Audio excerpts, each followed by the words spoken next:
ఆవిడ చూపు ఎక్కడ పడుతుందో అక్కడ పడిన ఉత్తర క్షణంలో ఇక అలా ఇలా ఉండదు, ఇక ఐశ్వర్యం.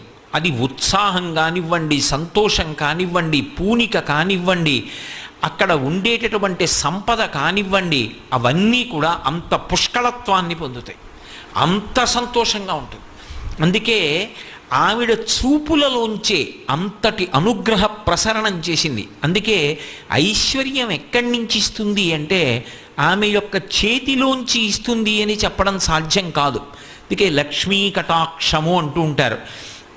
ఆవిడ చూపు పడితే చాలు, ఒక్కసారి అలా ప్రసన్నంగా చూసిందా, ఇక అక్కడ ఎంత ఐశ్వర్యం ఏర్పడుతుంది అనేటటువంటి దాని గురించి చెప్పడం ఎవరికీ సాధ్యం కాదు. అయితే మీరు ఒక్క విషయం జ్ఞాపకం పెట్టుకోవాలి, నేను ఐశ్వర్యము ఐశ్వర్యము ఐశ్వర్యము అన్న మాట వాడుతున్నప్పుడు కేవలము నేను సంపద గురించి మాట్లాడుతున్నాను అని మీరు